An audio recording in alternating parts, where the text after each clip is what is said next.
How to scale your YouTube ads profitably as a realtor without wasting thousands of dollars on bad leads or just ads that stopped working. Most agents think scaling their YouTube ads is just about just spending more money, but unfortunately that's not how you do it. There's a lot of little variables that come into play and things that you should look at before you even spend more money that you can optimize, and a lot of times increase your ROAS or ROI by double or triple without even spending $1 more. And I'm going to show you all that in this video. So starting off, there's a big reason why a lot of agents just fail to scale their YouTube ads in the first place. You need to make sure you hit all of these criteria before scaling, and I'm going to literally just give you the roadmap. So the main reason is a lot of agents are just too focused on leads and not ROI.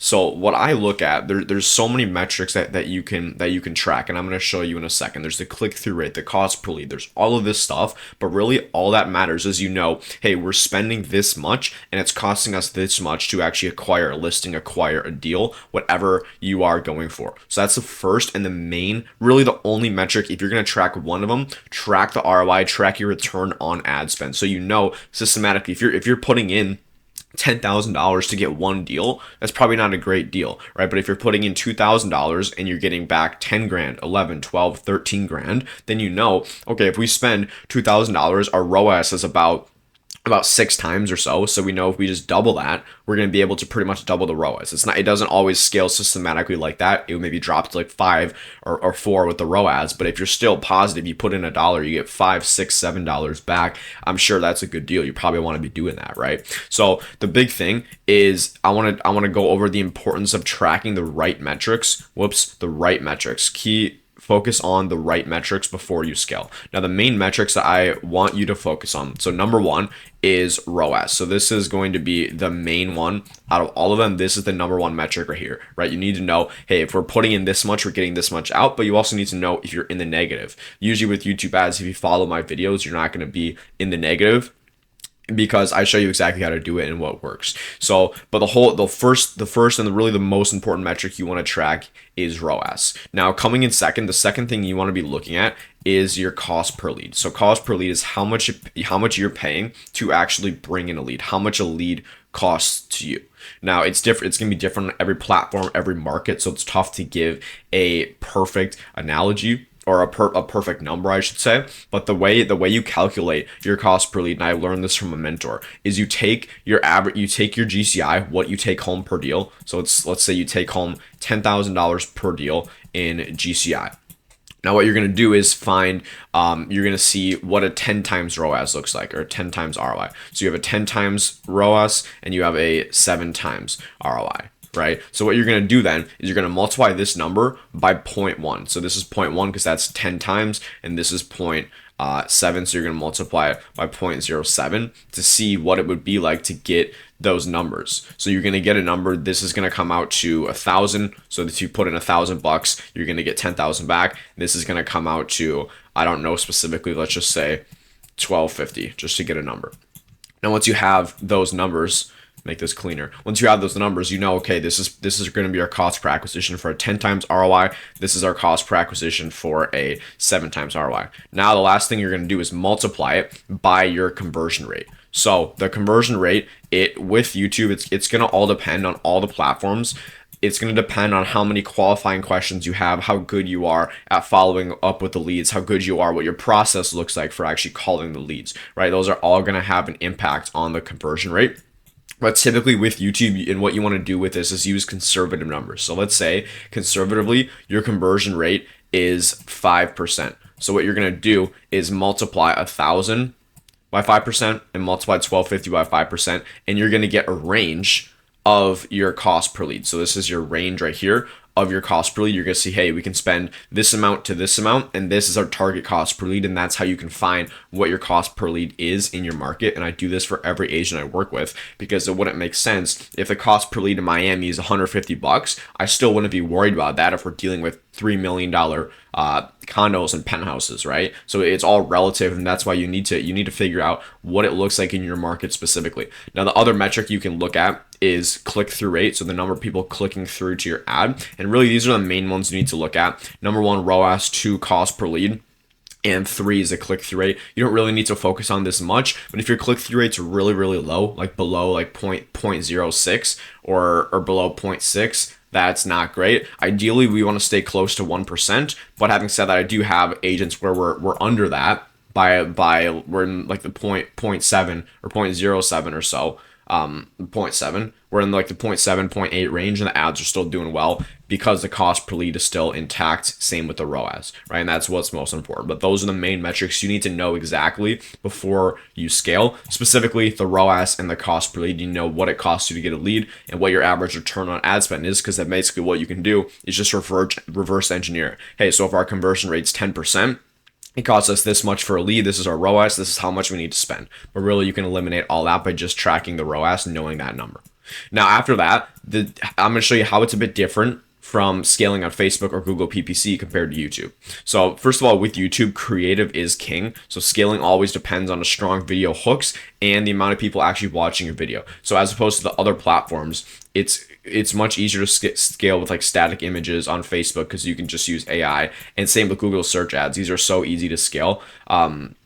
Or so easy with the creative because all it is just words, right? It's just copy. Whereas YouTube, you're gonna have to be a lot more meticulous about having a strong video, testing different hooks, making sure you're keeping the viewer engaged, all that stuff. Second part is audience saturation. So with YouTube ads, I do think it's one of the best because you have a huge reach. Because what you can do, Google gives you a ton of different targeting options like custom intent, the in-market, and the lookalike audiences. And I'm gonna expand on those down here as well. But it gives you many options compared to like Facebook, where there's really the frequency on Facebook is super high because there's like only a handful of audience that you reach, but it pretty much all of it's broad. So you're not able to scale the audience without increasing the radius of the area you're actually targeting. And then with Google, you're basically capped by the keyword search volume, which is the tough part. Whereas if people are searching homes for sale in St. Paul, Minnesota, but you're maxing out your budget there's not much else you can do because you can't increase the search volume. You can only increase the frequency of which your ad shows. And to a point, you're going to get diminishing returns, and you're going to need to go to a lot more broader or colder keywords, and that's going to reduce your lead quality and probably increase your cost per click as well. But with YouTube, you're able to go through like custom intent audiences, in market, create lookalikes, do warm retargeting, which I'm going to show you.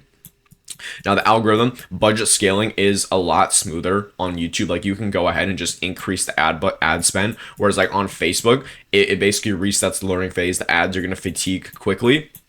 And with Google, you end up just bidding more in auctions. So it's pretty simple, pretty straightforward with all of them. But like Facebook, the main thing, these are going to fatigue quicker. You're going to end up paying more per keyword for these Google search ones. Whereas YouTube, it is pretty simple to scale the budget because the ads fatigue so much slower. Now, last thing I want to go over is warm audience, so retargeting. So what you can do with YouTube, because it's all video, you can retarget people who watch 25, 50%, or 75% or more of your video. And you can also create specific video funnels based on how long they watched your video, because you know what stage they're at in the buyer cycle. I'm not going to go into that in depth now because that's pretty that's a lot of stuff I could go over. That could be a whole video.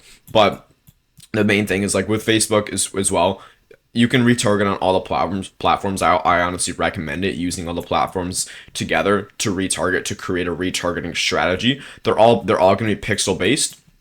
But like with Google search, you can only do you can retarget with like display ads or these ones as well. But with YouTube, like if you're gonna retarget, I think you should need to be doing video, because the goal of it is you want them to keep seeing you over and over. So on Facebook, I would honestly recommend as well retargeting with video. But then on YouTube, what you can do as well is retarget 25, 50%, 75% video viewers, which is really powerful because you know exactly how much intent they do have.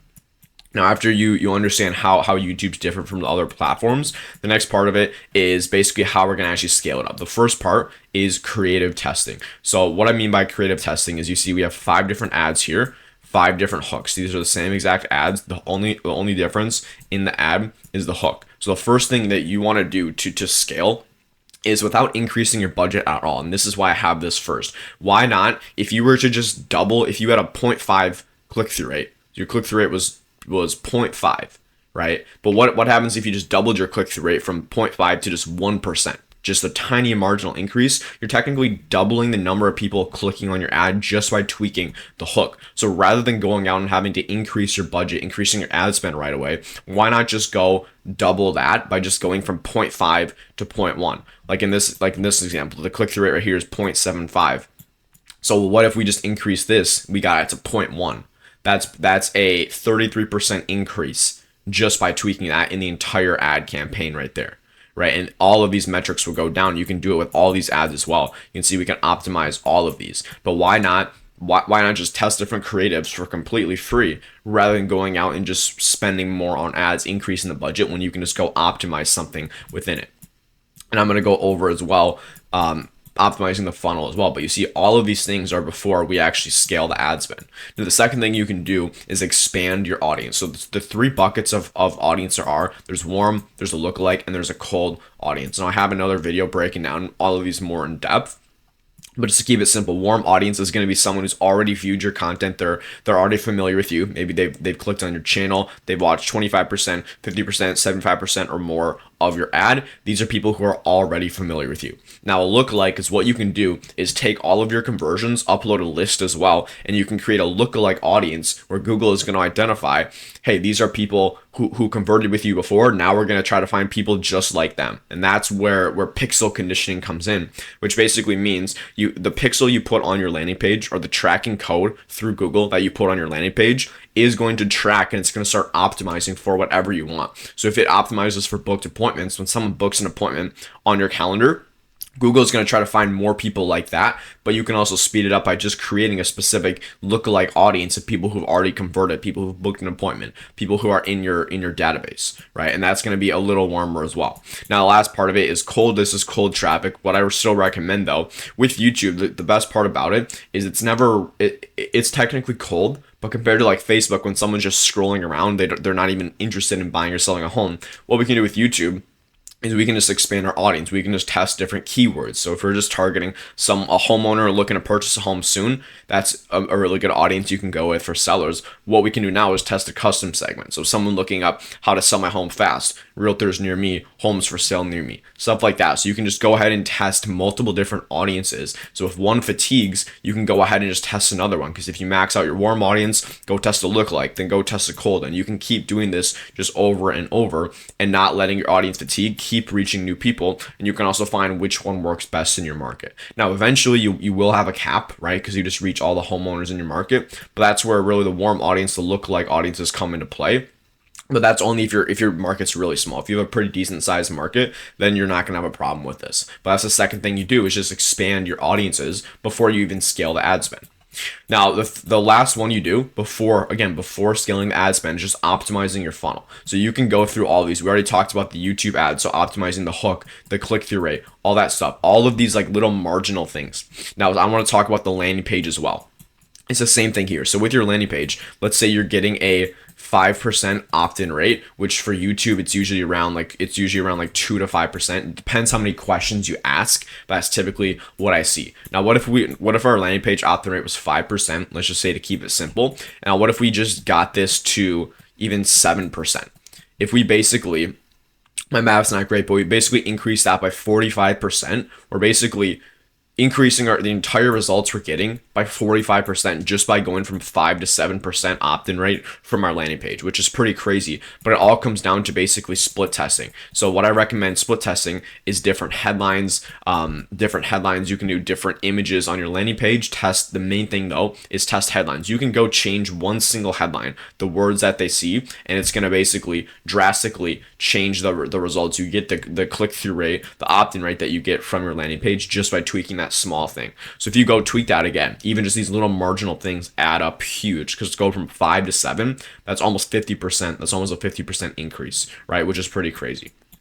Now, the other thing, and this is just the funnel that you should have a pre-sale video on the back end as well, nurture them with content, and then have a calendar page. This is just to make sure you have even the right funnel in the first place. But these little marginal things that you can increase before you actually spend more are going to have a massive effect. One other thing as well is just your sales, so your sales ability. So even if you have the same exact metrics for all of these, but you get better at sales, you close instead of 3 out of 10, instead of like 1 out of 10 leads, you end up closing 2 out of 10 instead, right? So that would also that would double the results you get, double the ROAS you get, just because you're doing that. So try to tweak all of these little things marginally before you actually go and spend more, because a lot of times it's not necessary. You can always optimize it and get lower costs with what you're currently doing already. Now after that, this is the scaling strategy right here. It's pretty simple. What you want to do though is, let's say you're starting at 40, 50 bucks a day, which I recommend for the minimum. Then what you'd want to do is scale to 60 per day, then 90 per day. Now, if you can see this, basically what it is we're scaling 50% at a time. So we're adding 50% of the budget. So 40 bucks, 50% of that is 20 bucks. So we're just adding 40 plus 20 gets us 60. Now 50% of 60 is 30. We're adding 30 bucks per day to it. So we're always going to be scaling by 50%. You don't want to just double or triple the ad spend. You for sure can do that, but I always like to do this just to make sure we're not taking such a big jump or too big of a jump, and we're able to scale, just keep doing what we're doing and just scale it up incrementally, because you don't want to jump crazy high right away. It might throw the algorithm off. It might start spending just to find like random people just to fully spend your budget. Because if you tell Google or YouTube you want to spend 90 bucks a day, trust me, it's going to spend 90 a day, because that's how they make money. But that's a strategy that you do it, and that's after you do all this, after you optimize all of this stuff right here. So to recap, just make sure you know your ROAS, understand how scaling on YouTube works. The biggest thing though, creative is king. You need to make sure you're split testing. You have multiple different creatives you can cycle in, which is one other thing. When you do scale, you need to make sure you have plenty of other creatives that you can cycle in, test in when some of them fatigue, but also just to find new winners as well. And then as well, just make sure as well you can tweak your landing page, your sales ability, your conversion rate just by making those little incremental changes, increases. It can basically double or triple the results you get just by going from 5% to 10% opt-in rate, which is pretty crazy. But that's everything right there. If you take this, I guarantee you're going to be set up for success when scaling your YouTube ad campaign. And if you do want to have a chat with me, check the link below, book a call. Otherwise, I appreciate you guys watching. If you like more videos like this, make sure you subscribe, like, and I'll see you guys in the next one.